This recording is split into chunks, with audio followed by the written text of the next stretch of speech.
Hopefully Discord will participate. What do you guys say? Something? Sup? Hello. Hello. Okay, cool. It is on the right setting.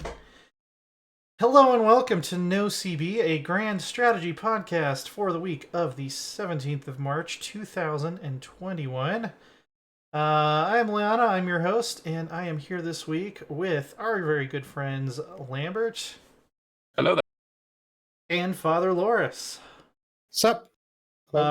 Rose will be out this week, so she'll be back next week, and we'll geek out even more about Northern Lords, because I think between the four of us, she and I have played it the most so far. But I haven't had a chance to play it at all yet. I'm going to binge it this weekend is the plan. Yeah, so that's our main topic for this week, so you've all failed. No. We do have a little bit of news. There wasn't a lot of Dev Diary news. There was a minor patch for Imperator that was mostly bug fixes. There was a diary about some modding changes that are coming in Stellaris. But the two big news items, which were announced over the weekend, are the Northern Lords pack for CK3, which we'll talk about kind of at the end of the show, and then which. It was announced so quickly before it released that I know people today who have told me that they had not heard about it yet until they logged into Steam and saw that it was available for purchase. Yeah. Also, the people who got the isn't there one of the deluxe packs you could buy at the very start when CK3 first came out? Like, gave you the first DLC for free or something like that? Yeah, I think you get the first flavor pack and the first expansion for free if you bought the... Yeah, so they'd log on. Oh, I have new stuff. Fantastic. Yeah. But they also announced PDXCon Remixed. So they're going to be doing an online PDXCon this year, May 21st through the 23rd. And the biggest thing for fans of this show is that they're going to be revealing a new game from Paradox Development Studio. So I want to hear your predictions about what this is and why. Lambert, do you want to start? So there is. It's hard, right? Because I have to like suppress what I'm wanting to hear with what I feel is most likely. Yeah. And it's very hard to not think like. It's very hard to think that, to not think that my most wanted is the most likely. Most wanted for me is Victoria 3. Mm-hmm. Yeah. At the moment, it kind of feels like that's the most likely, but I don't know if that is my bias talking or not. It's obviously not going to be a Stellaris 2 or an Imperator 2 or a CK4 or a Hearts of Iron 5. It's none of those things. Which makes me think, okay, so if it's an original IP, I've got no idea, and I don't think anyone can know. Or like a brand new franchise, I guess I should say. If it's a returning franchise, like a sequel of some game, then it's either Victoria 3 or March of the Eagles 2, and I don't think there's any other options. Like I'd absolutely love for it to be EU5 as well.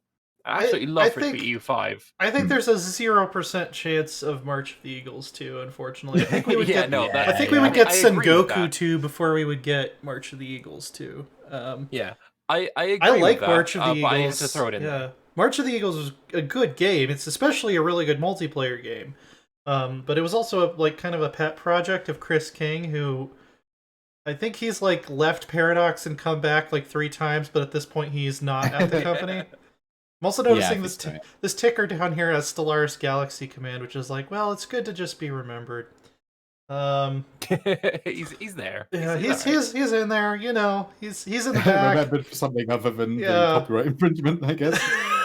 It needs to be pointed out as well that it's a Paradox Development Studios game. Right. So I originally thought this was not Tinto. Right. I thought this was originally going to be my original guess was EU5 was what I thought was going to be announced this year.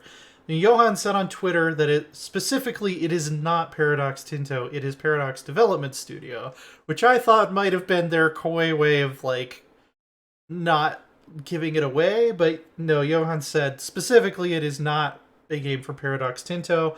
I don't think Johan would let anyone else make EU5. I think he would like leave the company and raid the offices on the way out and carry off his loot to his Viking Hall. So I think the chances of EU5 at this point are very, very, very low. I don't think that's what it's going to be. Loris, what do you? Oh, sorry. Before you go on a second, on the topic of it's nice to be remembered on that little thing at the bottom, Imperator isn't on there. Oh no, I didn't realize that. Yeah, no, they're all in alphabetical Stellaris order. Galaxy Command is on the list, and Imperator isn't. Oh no. I would say that Imperator is slightly above several of those games in terms of user base, and especially now, especially after the most recent update. Even people that I know that hated Imperator at launch are playing. I see them playing it. So, I mean, all three of the Stellaris Galaxy Command players, I mean, they must have some really big clout to get their name up there. Yeah, I mean, I'm sure the shareholders like it. I'm sure it's doing big money in certain markets. But Loris, what do you think? What would be your main guess for what they're going to announce? Well, it could be like 4 things in my mind. Mm-hmm. I mean, I don't want to rule out EU4 completely, right? Because Tinto moved down. When did that start? Last year?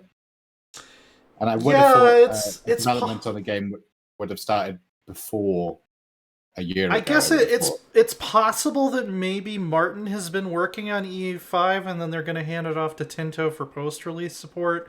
That might Are we sure that it is a Martin Onward project? That's the one thing that I am almost I'd say 90% confident about. I think whatever it is that's going to be announced, it's going to be what Martin's been working on. Although, I don't think he's been working on the same thing for the entire time that he's been on, Black Ops, Radio Silence. That's what he's been working on, Black Ops 3. Yeah, yeah. Isn't that one already out? Is that? I got lost. Europa Universalis Black Ops 4. Yes. No, because they have said publicly that there have been multiple canceled Paradox Development Studio games that were just canceled at different stages in development. I'm not sure how far along any of them got. Since Stellaris came out, there has been more than one.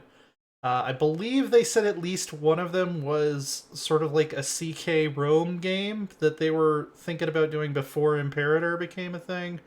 But the other one, I mean, after Chris King left, I'm assuming what he was working on either got canceled or maybe passed off to Martin. This is all just blind speculation. I want to be clear. I like to speculate. I don't actually have any inside info on any of this, but Loris, what do you think the other things it could be are? Well, okay, so EU4, I think EU5, Vicky Free, I think EU5. Sorry, Vicky Free is obviously a possibility. A brand new IP could be also an interesting one, right? Which I think is another distinct possibility. Yeah. And then the obvious curveball would be something that's Sphere Reich or something stupid. I think the chances of that is probably lower than March the Eagles do. Yeah. It'd be funny though. It would be hilarious. I think I'm kind of leaning at this point towards a new franchise. And I'm not saying that because I don't want Victoria 3. Some people were misconstruing that oh, you're just a Victoria hater. It's no. I'm just going based on logic. I think it's slightly more likely to be a new franchise based on what I've been told by developers at various times. I'm gonna go out on a limb and say it's gonna be a fantasy grand strategy game. They've talked about that for a long time, wanting to do that, and Stellaris at this point has kind of proven that they can write their own lore, pretty well. So that's going to be my guess. You've also got to look at their biggest competitors in Creative Assembly and the Total War franchise. Yeah. What's the biggest Total War game right now? Because ain't a historical game. Although, in fairness, they haven't released a historical game since Rome 2. No, Three Kingdoms is not historical. Nor is Thrones of Ten. Just stop. Warhammer 2 is fucking doing stonks. So, fantasy sells. Put simply. Yeah, I mean, I could make the argument that Medieval 2 was also a fantasy game, but I think the standards have gone up since then for historical accuracy in strategy games. No, so I mean, I am going out on a limb here. Like, I think that I'm kind of I'm picking kind of a weird prediction. I'd say my second guess would be Victoria 3. I think Victoria 3 is like my backup. But my first guess is that it's going to be a new franchise, and if it's a new franchise, and I had to guess what it's going to be, I'd say it's going to be a fantasy grand strategy game. Yeah, I think there's a gap for that, isn't there? So I think... Yeah. Mm-hmm. Otherwise... Imagine if they picked up the Anbenar kind of license. Is there a license for Anbenar? Who knows? I keep lobbying them to pick up the Fall from Heaven lore. That's what I really want. Although I don't know if that's any good, because I was playing this in like high school, so it might have just been terrible poor taste, but I remember it being quite good. Yeah. If it's a new franchise and it's not fantasy, late antiquity is definitely something that they haven't tackled before. That like 400 to 700 sort of time period. I'd love a grand strategy game set in that era. It's probably my favorite, other than the Viking era. And well, my favorite use of Victorian the Fall era. Of Rome. I mean, like that's it. You could put the Fall of Rome in any context, and you'd be like, I'm all over that shit. So history is ruined pretty thoroughly. There's a few different flashpoints you can go back to stop it from being ruined. One of them is the Gaulish Wars, and then one of them is basically like the late antique period. If you could go back and like make Clovis marry someone else, or Penda of Mercia wins and keeps the Anglo-Saxons in the fold of the old gods, and then you have the Viking Age, which Crusader Kings lets us explore that fantasy. What if they made a comeback? So those are... I think we should end the combustion engine. Go back to choo-choo trains. That's where I'll go back to. That's where it all went wrong. The combustion engine. So Alfred's like, nothing wrong with celebrating the fall of Rome. The standard of living after the fall of Rome dropped significantly. So I mean, yeah, sure. Let's celebrate the fall of the standard of living of millions of people. Some anthropologists would argue that the standard of living was actually higher during hunter-gatherer times, because we only had to work like 6 hours a week. Civilization comes with benefits, I would agree with but that also as well. drawbacks. Yeah, I think we should return to monking. Yeah, we just have a 10% speed. Yeah. Widely conflicting points of view on the Romans. It's crazy. I just think they're cool, okay? I mean, Insert Marge Simpson. Rob Zachney on 3 Moves Ahead has tried to get me to talk more in depth about this, and I had to I usually have to back off, because it's like, it's not even really a meme. It is like, I kind of think that the majority of the evil in the world basically starts with the Roman Empire, and I would have to politically alienate a lot of people if I went into a lot of depth on it. So yeah, I don't like the Romans, but we'll keep it as a meme for the purposes of this show, rather than me giving you a manifesto on how I think the Western world lost its soul. I mean, what I will say is, I much prefer the pagan Roman Empire to the Christian Roman Empire. I'll put it that way. I mean, they both kind of did shitty things, but I can see where you're coming from there. To an empire that didn't. Yeah. Worst thing about it is fucking boring. Fucking Romans and the Senates and all that. No, But There's that's gonna be so many people in the chat are gonna just be seething right now that you called sit in your valley, Roman and Republican shag your politics. sheep, and then It's all fucking civilize you, plumes then and roads and all that rubbish. Like, it's terrible. Yeah. Give me railways, damn it. That's what I like. So if the Romans had had trains, then you would be pro. Oh, I completely sold. Okay, Yeah, yeah. completely I sold. mean, if they didn't fall, maybe they would have given you trains. No. I don't know. Let us know in the chat what you think Paradox or what they're going to announce at PDXCon, and we'll definitely be doing some stuff related to that when it gets closer. Yeah, Victoria 3 or Riot basically is the long story of it. I would be very happy with Victoria 3. I want to stress that, like, as much as I've said I don't think it's going to be Victoria 3, I would be very happy if they announce Victoria 3. As long as they keep in the market simulation, I think you need supply and demand for that game to work. I know they've said they want to make it more accessible, but if you dumb it down too much, it's not going to be Victoria anymore. I need to be able to build a bunch of bullet factories and then start a bunch of wars so that people will buy my bullets. If I can't do that, it's not a Victoria game. We also should dispel the myth again that the reason they haven't made Victoria 3 is because the person who designed the market system left or something. It's complete bullshit. The 3 people that made the game still work at Paradox. Put that myth to rest, please. It came up again today. It was like, no, where did this start? And please, could you just also you've gotta add actual anarchists that are not just crazy people who throw bombs. That's it's not what anarchism is. They also need to be very good with a kind of spray paint, so they can do the A in the circle. Like as long as they got those two things, bombs and spray paint, and we're gold. That's say "Oops, my anarchy" symbol when they collapse. That's what I have to say. Have you seen that video? It's very good. No, I don't think I have. No. Oh, it's great. It's great. Oops, my anarchy symbol when you've got a chance.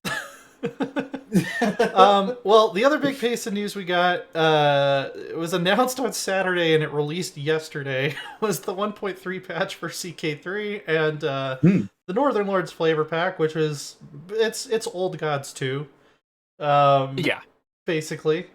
Slightly smaller scope, just because a lot of Old Gods mechanics were already in the game in vanilla, but it's the Viking expansion.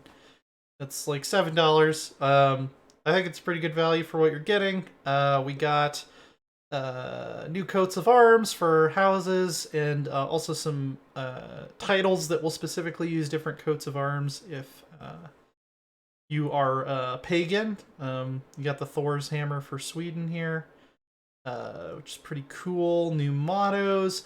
Also, I really want them to add a bunch more of these. These new custom religion icons. Yes, same. Yes.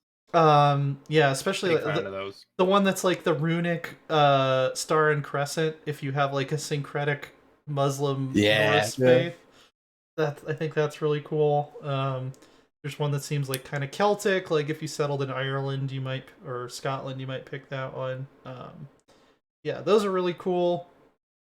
We got some new... Only though the Star and Crescent one is the one that's like, oh yeah, this is definitely like, if I'm looking at this, it's like it's definitely Islam inspired. The rest of them I could see being used kind of anywhere, even if they don't syncretize.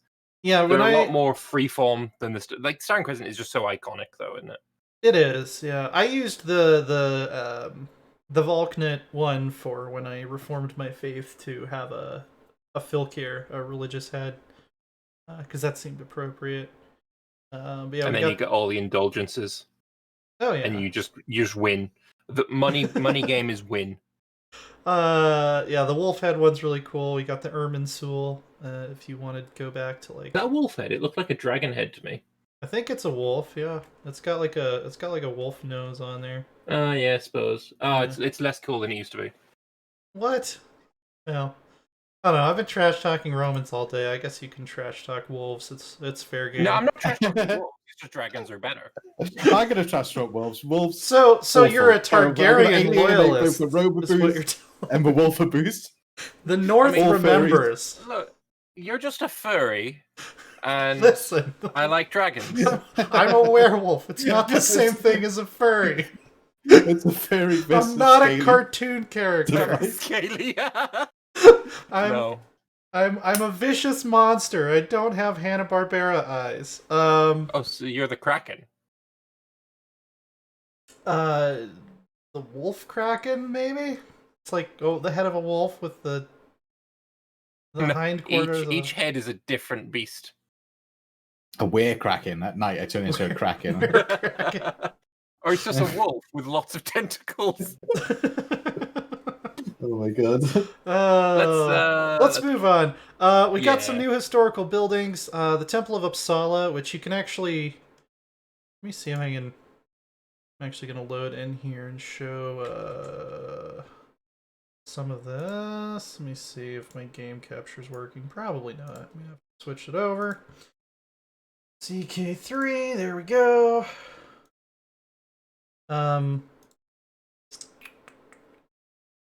Bjorn Ironside, ya boy. He is my boy. Yes, yep.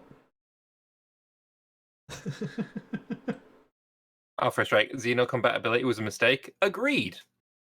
100% agreed. Should never have been in Stellaris. Don't like it at all. Hate it. Bookworm AF, I approve of you saying wolves are better than dragons. Well, I mean, he's wrong though, isn't he? Yeah, so there's some new historical buildings. The Temple of Uppsala, which can actually be upgraded to the Uppsala Cathedral. It requires you to either be Catholic or the county, the county has to be a holy site of your faith. So you can still build this if you're Norse. It's still called a cathedral, and it still refers to saintly relics, which I don't really like. I wish they had a different version of it for more pagan specific, but yeah, it's really powerful. Also, you know what I wish they had? Rather they call it convert, right? Rather than upgrade. Yeah. Stop. No, I love it. Converting to Christianity is some kind of fucking upgrade.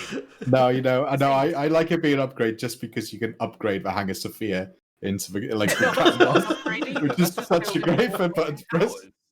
I think there's one. You build 4 fucking towers and then you call it nah. Yeah, you slap the minarets on. No, solid no. Slap it on everything. I don't agree with them. Call it a conversion. Don't call it an upgrade because that has except for the Hagia Sophia. Problematic. Let's call it problematic because it is. Keep the one on the Hagia Sophia though, because that is an upgrade. Objectively, it's not.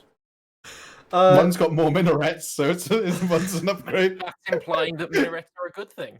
Yeah, but just better, more better. No, solid no. They added one for Denmark too. That's just I guess it's some spikes that give you +2 defender advantage, which is supposed to make up for the fact that they took away their holy site. It's probably the most Swedish thing Paradox has ever done.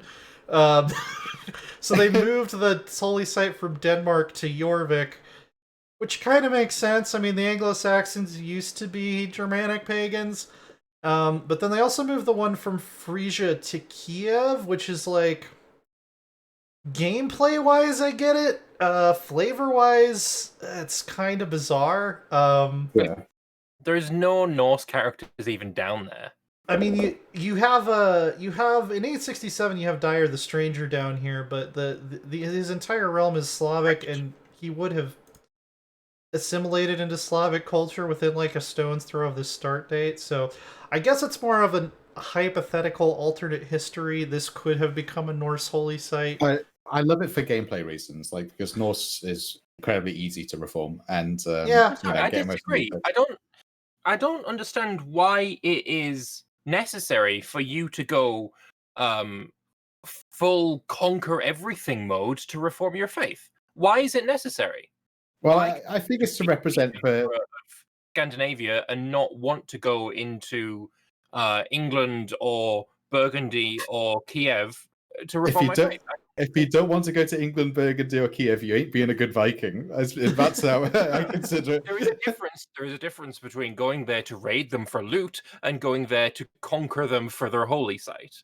I just don't agree that you should have to go super wide to to reform your faith. I think it makes no sense at all. I mean, you don't need to go super. I mean, you can own Uppsala and Ranaheim, and then like one other one, Yeah. which is I don't know. I guess sort of the way I would think about it flavor wise is that you need to spread the religion to at least one place that is not Scandinavia in order for it to be seen as a world religion, and not just a collection of local folk practices. Maybe.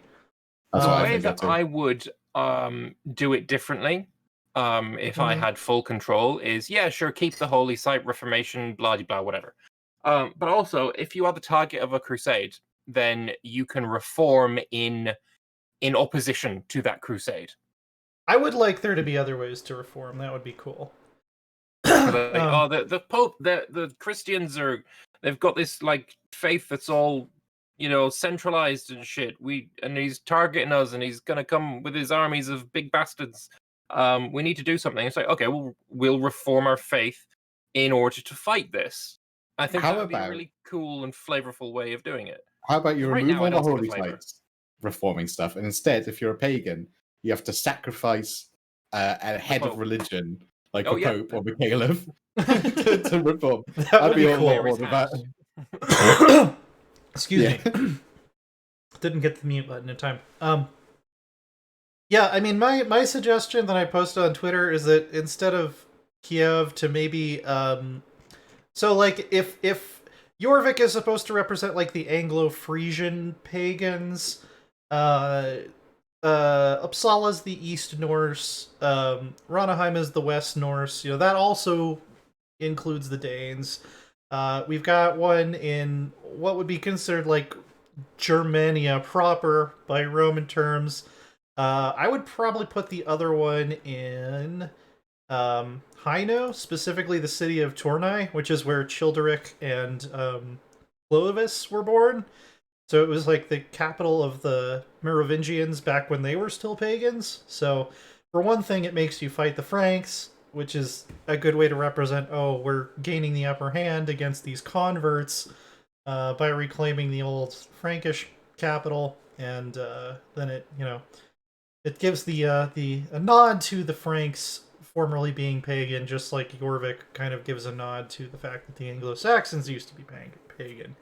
And then you'd have kind of this nice ring around the North Sea. I think that would be a good way to set it up. So, I did release a mod that's doing very well on the Steam Workshop right now called Somewhat More Historical Norse Paganism, based on a lot of research I've done personally, where I replaced warlike with pursuit of power because, yes, the Norse were warlike. They were not warlike. They were not more warlike than the people around them, including the Catholics. So I think pursuit of power makes more sense. And then, humble, deceitful, craven, and content are sins. Generous, arrogant, brave, and ambitious, as well as one-eyed and poet, which were added in this patch, are the new virtues. Lay clergy. This is a big one. I have given the developers no end of hell about this. There's no reason that Asatru should have theocratic clerical traditions in 867. That makes no sense whatsoever. The secular rulers should just be able to own temples. That's basically how it works. I haven't messed with all this stuff yet. I might. There was a discussion going on the Steam comments about witchcraft, where it's like, let me see if I can pull this up on my screen capture. Wouldn't it be like frowned upon for witchcraft, because then they got the Finns to do their witchcraft for them? Well, here's the thing. So let me see what exactly I said about it. So witchcraft is tricky. If you consider a vulva to be a witch, it should probably be accepted. If you consider Sather to be witchcraft, it should probably be shunned. If you consider Sami shamanism to be witchcraft, it should probably be criminal. There's no distinction between different kinds of magic, so you could make a case for any of them. There's also the issue that a man who practiced magic would be treated differently than a woman who practiced magic. I'm not sure if it would be possible to mod in new doctrines. Like, they have separate ones for male and female adultery in the base game. I could look in to see if that's something you could do. but then I would need to go through and give every religion in the game a stance on male and female witchcraft, which would be a lot of work.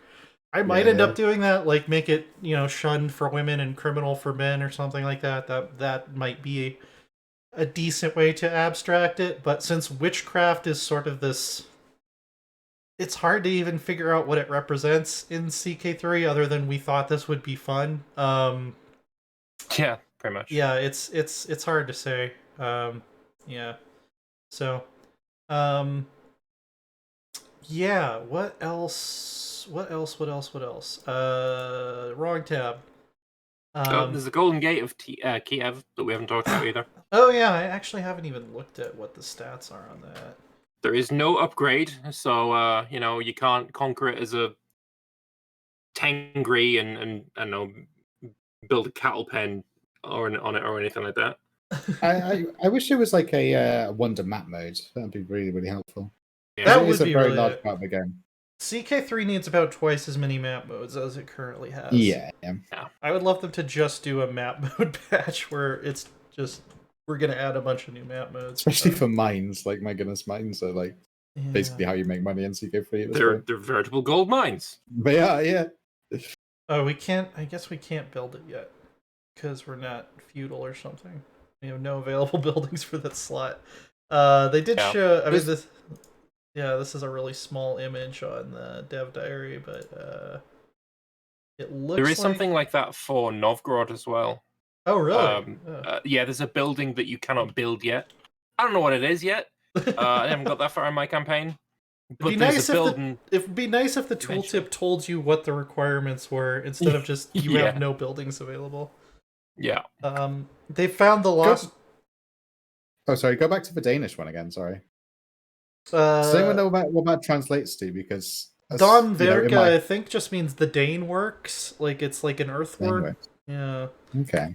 In my head, it's just the Dane spikes though. Because yeah, it's actually just the Don Verka is just a guy who looks really mean and he stands there with his arms crossed. It's like, no, you're not coming into Denmark. No. He wags his finger. You've come a long way now. Turn around. You've been very naughty. They found the lost chin strap, which apparently was in the game from the beginning, but it wasn't showing up in the DNA code. So you can have a chin strap now. This guy in the middle, that guy's got some seduction scheme power going on. Oh yeah, he's good. Very coy, yeah. So yeah, if you want to start like a '90s alt rock band with your dynasty, you can now get some appropriate facial hair. Start Darkness in the Dark Ages. Yeah. Of course. They added a bunch of new baronies to particularly Scotland, Ireland, Iceland, which now has all 4 of the historical quarter courts. So as soon as we get some sort of a democratic landholder assembly government form, you can actually have historically accurate Iceland. Pretty excited about that. I don't think they should be a merchant republic, but they should have some sort of an elective semi-democratic government form. The Sami area has also gotten a lot of work. Some parts of Italy have gotten some extra work. Yeah, overall I'm enjoying this pack quite a bit so far. I think it's gonna be more exciting to role players probably. Although there are some achievements that will really test your skills. I should actually pull up that achievement list. I think it's on Reddit. Like half of the achievements are based on being starting as an Asatru Norse character, do X. Yeah. I will say there's a couple of them that are a little bit unimaginative, I will say. Because, the achievement Francocratia, which is, as a French character, own the region of Thessalonica without being the Byzantine Empire and also having an empire of your own. Mm-hmm. There's now a new achievement for starting as or probably staying as a Asatru and Norse character owned Thessalonica without forming an empire, without being a vassal of the Emperor of Byzantine Empire or being the Byzantine Emperor. Like it's the exact same achievement. It's just be Norse, not French. Which I mean, in general, being Norse, not French is great, but like it's just a bit like it's samey, you know? Yeah, It's the same achievement, just from a different character. So the big new like actual mechanical feature, other than the dual system, which we've already talked about, is the Varangian Adventures, which is basically you have a CB on everyone in diplomatic range who is not of your same faith, and you can declare war on them to take any duchy that they hold, and you will move your court there. All of your old counties will turn into independent tribal chieftains, and you'll just take over all that land. And you can actually do this multiple times. You can leapfrog it as many times as you want. Yeah, you can just migrate around. Yeah, so you can. I mean, you can get to India pretty quick. This far from home as a Norse Asatru ruler, have your capital on any island of the Indian Ocean. Not as hard as it sounds. Yeah, let's see. Unreformed tribal form the North Sea Empire. That's a new formable tag that you have to own the kingdoms of Norway, Denmark, and England. Kind of surprised Scotland's not included in there. But I guess Canute. I'm surprised he wasn't really. Normandy, you know. That's how I would have. Yeah. First. Well, I think it's supposed to represent Canute's empire, which was basically Norway, Denmark, and England. But yeah. I don't like the icons. I think that's one thing about these new achievements. I know it's such a minor thing, but I don't like the idea we're all in like wood paneling. I like that, but I'm a. And it makes me think it's on a ship. Yeah, it's like the piracy or something. Sea of Thieves comes to. I don't like that King of the Isles. It says as a North Germanic Asatru, control all islands in the Atlantic and Mediterranean, whilst keeping your realm size below a certain threshold, but it never tells you what that is. It does in game. Oh, does it? Okay. Yeah, I think it's 80. Think. Okay. But it's actually. You can I assume that includes the British Isles, so you'd have to get pretty big to. I don't know if it does. Yeah. Well, I've just kind of gone off achievement hunting in general. 80 really. realm size. Yeah. So it doesn't really bother me too much. And it's only islands in the Atlantic and Mediterranean. Oh, and then which is a region, so you can click to view it as well with tooltips within tooltips. Okay, gotcha. Okay, so and then there's an achievement called Vulva, which says form a coven as a female Asatru witch. So if we're supposed to take achievements to be canon, then yes, witchcraft should be accepted. If a vulva, if a Norse witch is a vulva, then yes, it should be accepted. I will say for this achievement, for women within the game, it says nothing about being a woman. It just says as a North Germanic Asatruan of any kind, which I take to mean, male or female, perhaps. So take the found witch coven decision. That's it. So if that's what they are considering to be a witch, I will probably change it so that having the witch trait for a woman is either going to be accepted or shunned, and having it for a man would be criminal. Don't you have to be a woman to form a coven anyway? I don't think so. No, you just have to have a certain number of your family has to have the witch. To be witches, yeah. Witch secret, yeah. I made Rurikid a witch. Nice. Or rather, somebody made Rurikid a witch. I know it was my son. He inducted me. And then we have Vladimir's second choice as a North Germanic Asatru ruler, convert to Islam and convert all of Russia. Famously, the way the story goes is that Prince Vladimir chose Christianity because Islam doesn't allow you to drink.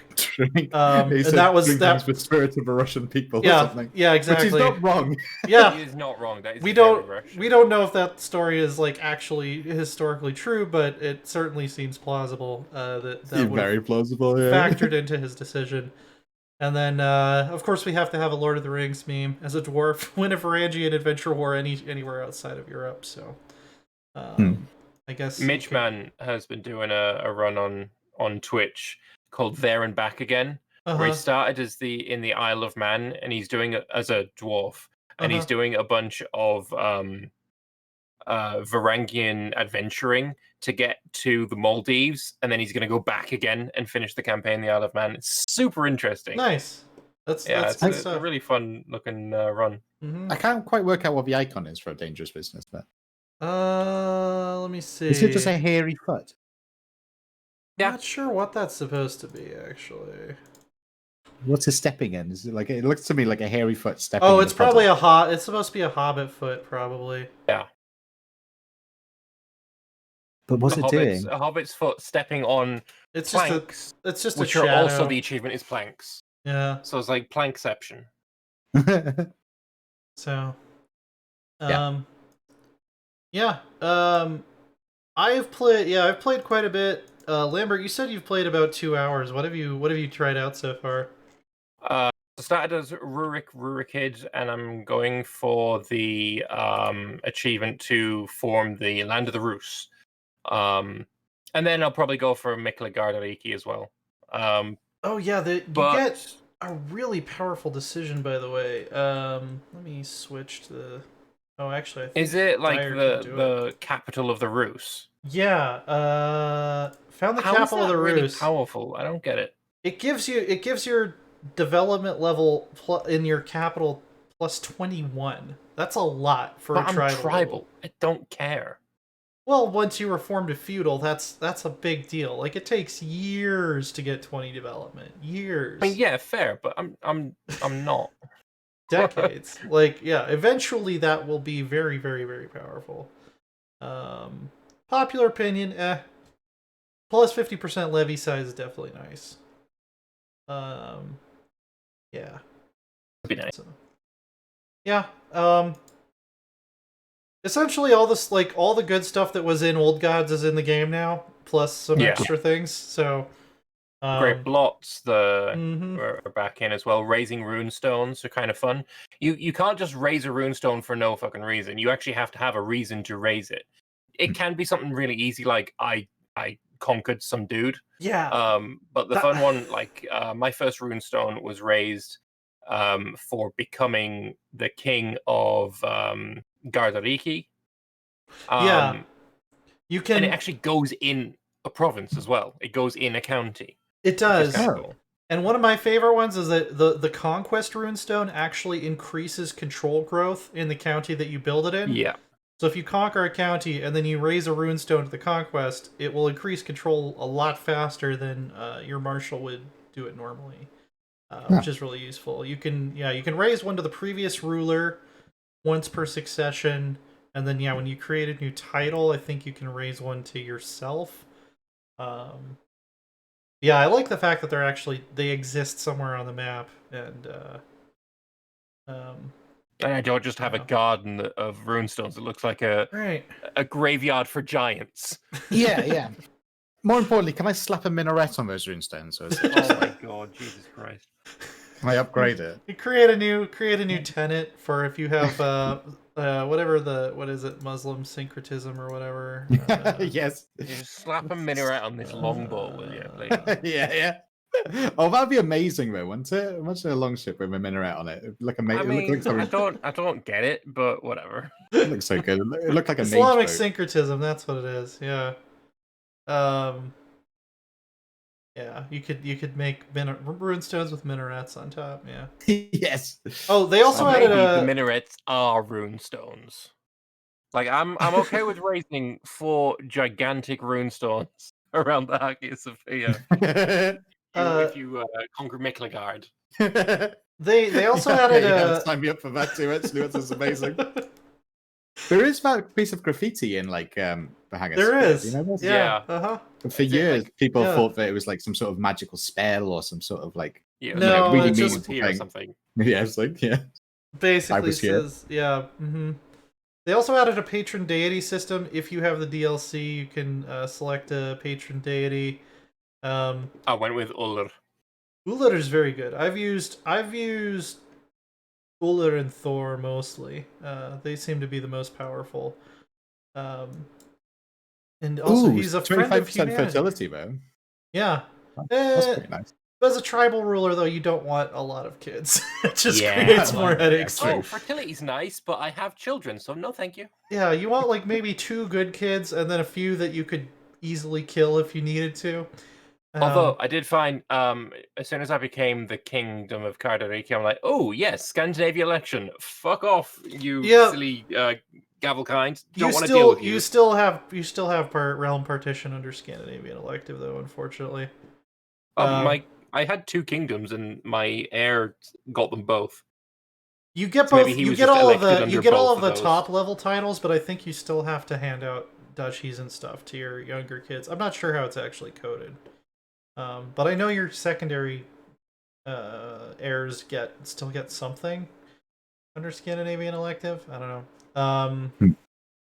What was I gonna say? I did give my heirs, my other kids, some land, so maybe they didn't get anything that way. Oh, that might be Makes why. sense. Yeah.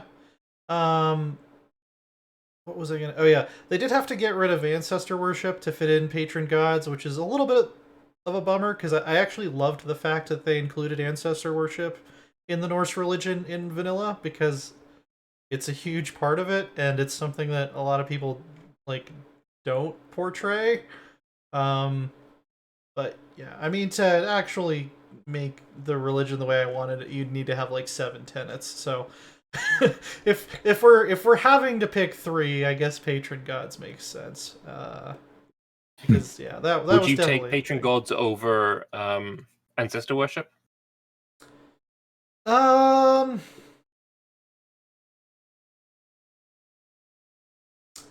I guess just I mean gameplay wise because it gives you more control over your character.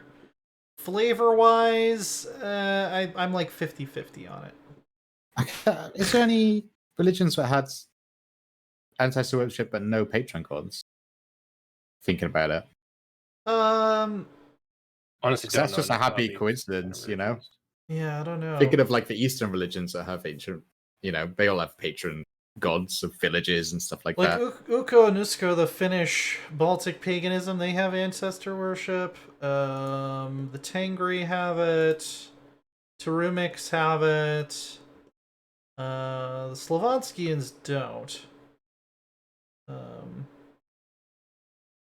Not sure if any of the Tibetan pagans do. There's a couple different versions of their thing here.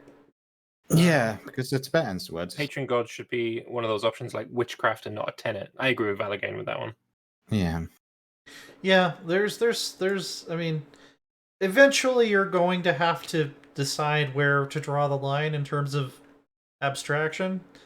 Like Catholic should have patrons, and then because a big part of Catholicism, at least from what I've experienced with it, is revering a certain saint above others. Yeah. Like there's a hell of a lot of patron saintage going on in Catholicism, so that could totally be a part of it. Yeah, and well, like people in the comments on my mod, there was someone mentioning that they think diligent should be a virtue for the Norse and lazy should be a sin, and I'm like, yes, that's a good point, but I tried to keep human it. Nature. I tried to keep it kind of close to the number of virtues and sins that the vanilla religions have. If I was gonna go crazy, I could make an argument for them having like 8 virtues and 8 sins, but I was trying to keep it closer to the vanilla, like what is most important. Because I think most religions logical end game conclusion. Every single trait in the game could fit into one or the other. Right, like I think most religions would have some sort of a stance on most of the personality traits. I mean, the Catholicism, I don't think even has like mechanically every single one of the deadly sins. No, they don't. They have more than most. They have 5 sins and 5 virtues. Exactly, that's Catholicism for you. Yeah, so maybe one of those must be lazy because they didn't put all of them in. Yeah, I think it is actually. Yeah, there was like lustful, gluttonous. They got to sloth and it's like, sloth. Yeah, I don't think sloth's one. Gluttonous, deceitful, sadistic, and vengeful. The virtues are chaste, temperate, honest, compassionate, and forgiving. Yeah. So, Yeah, I mean, maybe What's I'll it in real life? I've actually forgotten. maybe I'll go ahead and add lazy and diligent just to bring it up to 5 and 5 like Catholicism has. It's at 4 and 4 right now in this version of the mod, but I do like that they added one-eyed as a virtue. I think that's really and poet. Poet good. is very appropriate. So, yeah. Warrior poets, yeah. Yeah, for sure. So, Yeah. Yeah. Dylan Thomas riding into battle. I'm also thinking about doing some heresies for if you reform the Asa True Faith. I have some ideas for some heresies that could be interesting. So, yeah, that might be something I'll change in the future. I want to mess with some of the localizations too. I think one of the ones I mentioned on Twitter is that if their evil god list includes Ymir, who is the frost giant that Odin killed at the beginning of time, and he's like, you know, his body is the world, so he's super dead. Also, he's not really evil, he's kind of morally neutral, so it doesn't really make sense that you would evoke Ymir when something bad happens to you. Well, it just means that every single Norse character is super pious every time they go to the toilet. Yeah, there you They're go. shitting on a mirror. Yeah, there you go. Yeah. So yeah, I might change that to like Fenrir or something, or Hell. You know, evil is such a not a thing in a lot of pagan religions, at least in the way that Abrahamic faiths think about it. So to say something is evil is kind of it's dicey to begin with, but yeah. Yeah, I mean, for the Abrahamics, it's like our God is perfect and good, and like he's morally amazing. And then in the pagan religions, it's like their gods are way more human. That's kind of why I like them a bit more. Yeah. But you know, it's like there are lots of morally gray areas with all of the gods. There's a lot less black and white. Yeah. Mm-hmm. Well, it's. Geez, you want to like a. I could do a whole course on like Germanic morality and like we're than Orlog, and how like the whether or not something you do is good is basically based on whether it's worthy and whether it brings like honor and fame to you and your clan, rather than whether it's the nice thing to do, or you know, nice as you know, modern people would think about it. Go read Rolf Krake's saga. That's like the best. That's like the best thing I can give you for like, okay, I want to understand how these people's morality differed from ours. Go read Rolf Krake's saga. Rolf Krake is one of the most famous Danish legendary kings, and also Beowulf. Read Beowulf and Rolf Krake's saga and think about what things those two characters are doing that are celebrated by other people in the story that seem weird to us today, and that will give you a pretty decent idea of how their whole mindset differed from ours. Yeah, those would be my recommendations. So, Northern Lights. I recommend Lord of the Rings. It's a good book. Lord of the Rings is a good book. Skip over the Tom Bombadil part. Yeah. Yeah, Tom. I like the fan theories about Tom Bombadil though. That he's like some kind of a ultra powerful being that I can't think right now what exactly they're. Well, he's the same race as like Gandalf. He's one of the right. I can't remember. But there's one famous fan theory that like Tom Bombadil is like the mastermind of the entire saga or something like that. It's very similar to Darth Jar Jar, where it's like it's a shitpost, but Darth Jar Jar has evidence behind it though. It's a very well researched and well written shitpost. So they should have given the ring to Tom Bombadil. Like he took the ring, didn't he? And then like he. I think Gandalf said like, oh gosh, it's been a while since I read it now. Didn't he say like if he gave it to Tom Bombadil, you'd just lose it? But that's perfect because nobody will know where it was. Yeah, just give it to Tom Bombadil, and it's just a roulette. Some halfling will find it in a river a few hundred years from now, and kill his cousin again. Problem solved for 100 years, right? We don't have to think about it right now. Exactly. Just kicking the stone down the river. Right. Yeah, exactly. Oh, that's why Gandalf doesn't want to do it, because he's like, yeah, you fuckers will be dead. I'll still have to deal with it later. Like, this is Like this doesn't help me. Like... Yeah. Lambert, what have you been up to lately, and where can people find your stuff? I have just today, in fact, finished conquering the entire world in Imperator Rome. I finished nice. a Pax Eterna run, and What year? I've got that behind me now, and never need to do anything like that ever again. What year did you finish in? 545. What about So in 95 years? What about in regular people years? What year is that? Oh, that'd be 205 BCE. Okay, now I need you to give it to me in the Norse calendar. So I mean, like, I want it in the lunar calendar. I did it in 95 years. Okay, well, that's pretty impressive. Yeah. What lunar year was that, though? So I just finished that today. There's also a beginner's guide to Imperator Rome that I'm making my way through. I've got 3 episodes of that up so far. Nice. I do need to watch that. Obviously, I just started playing Northern Lords as well. I'll definitely check out that video series you made, because every time I boot up Imperator, I have no idea what's going on anymore. It's changed a lot. It is very much a beginner's guide for people who have not really played any of it before. Nice. So that's right. I've drank so much in my life that I'm so brain dead that I can I've forgotten how to play the base game anyway. So fair enough. I mean, it has changed. If you haven't played in a while, then there's new shit to look at. Yeah, I also saw on Discord that you were playing the influencer build of Victoria 3. So how's that going? Well, yeah, no, I changed my custom status on Discord to playing Victoria 3 Influencer Alpha, and I just thought it was a funny joke. There's a Reddit thread with like 1,500 upvotes. It's like, am I seeing this right? Yeah, like people actually blocked out my name so that I wouldn't get in trouble with yeah, I know. That was the funniest part. adorable. It's like they want it so bad that they actually wanted to believe, at least for a moment, that was real. I know. It's so adorable. I love it. But the plan was going to be like every day change it to another one of the big desires. Like the next day I was going to do like March of the Eagles 2 Influencer Alpha. Then it'd be pretty obvious that it was a joke.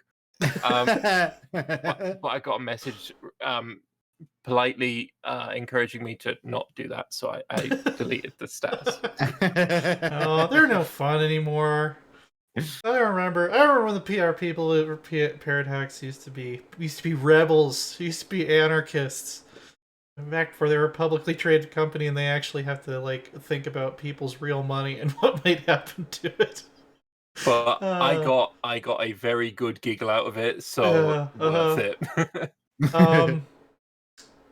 Yeah, Loris, I believe that you were in a brutal battle before the show started today. Oh yeah, basically chopped my arm off, didn't I?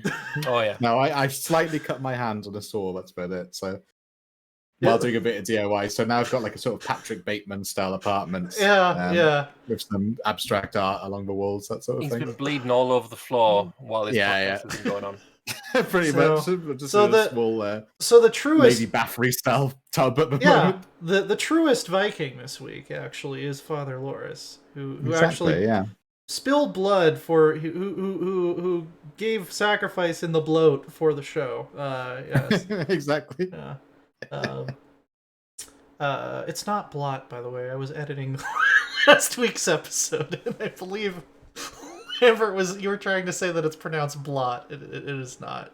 I mean, did I? I might have heard Scandinavian, so it's rude. No, I just said it was interesting to hear how the Alexander pronounced it blute, which is not something I'd heard before. I wasn't saying he was wrong. Okay. I wasn't saying anyone was wrong. I don't know. Okay. I'm just saying it was interesting to hear that. Okay. Yeah. Right. Just imagine the Swedish chef saying blot, and that's how it's pronounced, right? I think that's how it's... Yeah, I think it does sound more like blot in Swedish versus bloat in Norwegian or Icelandic. But, knowing the yeah. Scandies, they probably do it all different and then argue about it. That's what they do. No, they never for argue. the Look at spelling this. of it in Look at this beautifully in Finnish, unified. Swedish, it would be blurt. Okay. I don't know. We'll just set all the Norwegians and Swedes and Danes off at each other now. It's like, how is Blut pronounced properly? Yeah, everybody, all the Scandinavians in chat, start arguing right now about how you pronounce it. In your very specific, very polite Scandi way. Yeah. Polite when they talk about each other. You are joking, aren't you? Oh yeah, you're in Finland. Yeah. Hey, dansk jävlar, svensk jävlar. No, they are not polite about each other. Yeah.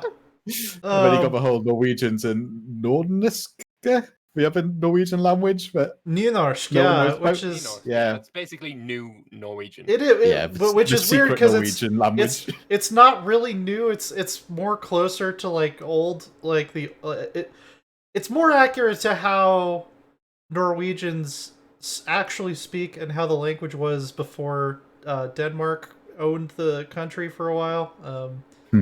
I actually, I mean, I prefer Nynorsk. Yeah, the one area of Norway I will sometimes throw shade on is the area around Bergen, because they do the r thing like German instead of the r, the nice crisp r. I like the r a lot better than the r. Yeah, so that's just personal preference, though. What are you up to? Yeah, that's what I was trying to get to. We're still What have you been doing. up to? What are you doing? We're still doing AC Valhalla, our series funded by fans like Lambert, and we're going through that. We finished the I can actually show on the map. We just finished the East Anglia portion of the game, and I think now we're going to the Oxford is the next part. Also going to be doing some CK3, obviously. It's the Viking expansion. There would be something serious. You would have to think there was something seriously wrong with me if I wasn't going to do a series on Northern Lords. The option that got the most votes was go found a Varangian kingdom somewhere really weird on my Twitter poll. I'm thinking about maybe just going like way the hell out to like the Urals or something. That would be kind of fun.